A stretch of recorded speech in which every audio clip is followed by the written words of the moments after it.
So this is consistency. And one of the principles in consistency is very interesting, called labeling. And this is actually where I kind of put a label on people, just like in the supermarket. That could be something, a trait I want to use. That could be you're self-directed, or you're honest. You're an honest person. If I want to use honesty, if I need the truth from people, it would be effective to label them with honesty. And what is that? Well, basically, labeling is if you say something to people and you get them to accept what you're saying. That is, if I say, you've always been very honest, and people feel, yes, now they have been labeled honest, and they will act according to that label. So the idea is put a label on the person. If the person accepts the label, ask for something that requires that label. And of course, just like priming, it activates a specific mindset or self-picture. You act consistent with the self-picture and you change your behavior, or at least act in that way or that direction. So let's look into some few experiments. Well, can we actually increase voting just by telling people you are the kind of person who votes? Well, voting is very interesting because a lot of societies in the world want people to vote. This is a democratic problem. So what they did in this experiment was they interviewed a large number of potential voters. And then they just randomly assigned them to two groups. Well, the control, they just said, well, you're an average in terms of these interests, beliefs, and behaviors according to the interview they made. Or they labeled them as an above average citizen likely to vote and participate in political events. So just by saying you're the kind of person who will probably vote. Yes, you're above average. You vote more than the average. And what happens? Well, if you label people with the good citizen, you see an increase, and this is of course absolute values. So you can just get an increase about 15%. Just by, or is it 10 to 15? It's pretty good. What good citizen, the label? Well, I think this is immediately. If you get people to vote immediately after, you see a lot riser. 1 week after, you see the effect wears down. So just remembering the vote, remembering what you get, you gotta remember that label. So, okay, stop it. 1 week after, if you actually label people good citizen. And this is the persons who actually already saw himself as above in voting. But when he got the label, it actually affected him more. But if you look into the future, like time, if 8 months after they got the label, it had no effect. They forgot the label. So actually just telling people you're the kind of person who votes makes it more effective. But do remember that consistency wears off if you can't remember the label or what you said. Another interesting experiment, again talking about just talking to people if they were in a specific way, was Miller and Brickman, who did an experiment with 5th graders who were littering or trashing. They were throwing trash on the ground.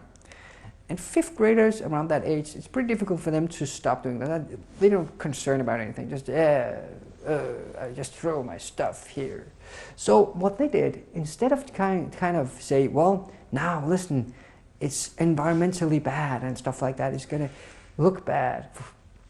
Well, what they did was, and they made 3 groups just to be sure. First of all, they just made a control group. They didn't do anything with them. They made a persuasion condition. That is, they asked people, they invited people, these 5th graders, to a lecture about environmental awareness, where they learned about the consequences of improper littering. So now if you do this, all kinds of bad things will happen. Okay. But then there's another condition where they just label people. That is, they kind of made everybody at the school, all adults, say, well, you're actually really good at throwing your trash in the trash can. Your kids are so clean. Didn't do anything else with that. They just told the children, you are really good at this. When the principal came by, he says, God, I'm impressed. You're the cleanest class. You guys must be the most neat and tidy kids. I've heard about you at school. What happened? Just talking about being clean, just talking about throwing your trash in the trash can instead of on the ground. Well, the persuasion and the control group are exactly alike. So, again, as we talked about with Dale Carnegie, sometimes trying to use the central root, especially in 5th graders. Now we are trying to use the central root in the elaboration likelihood model, and it doesn't work at all. So I was trying to persuade people by good arguments, and it had no effect. But what if I talk about people already being this way? Well, almost more than 80% was actually putting their trash in the trash cans. So a great effect. It's a dramatic effect, 85%. So interesting. You can also do this in the part of psychology we call witness psychology. And witness psychology is what you do when you have in the courtroom a witness. How do you talk to this witness? And what you could do there is make people, or you could use the consistency principle to make people answer in a specific way. And this is very smart. So you load questions. Because there's a picture between, there's a connection between the picture you create in people's mind and the way they answer. So if you can actually create a specific picture in their mind, they will answer in a specific way. And remember, memory is not an objective thing. It's not something you can remember like a picture, what happened. So in this, they made people, in this experiment, they made people view a film, a kind of a movie of a car accident. And then they asked, how fast were the cars going when they, and they just changed this word. How fast, how about how fast were the cars going when they hit each other? Or when they contacted each other? Or when they smashed each other?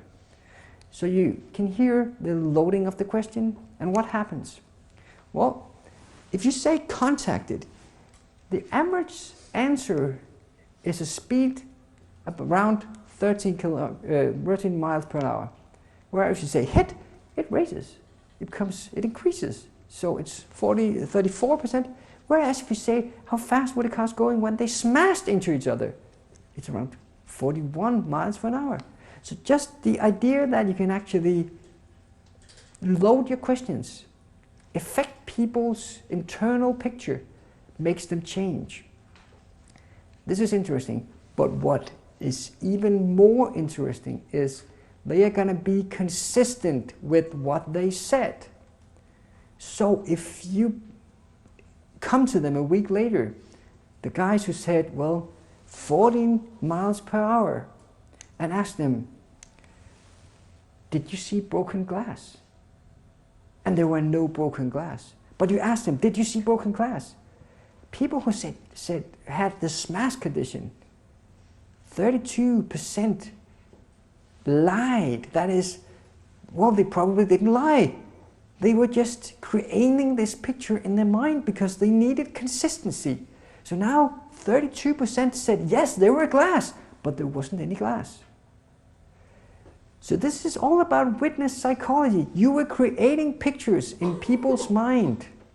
And just the fact that we created this picture made people say something that was actually wrong.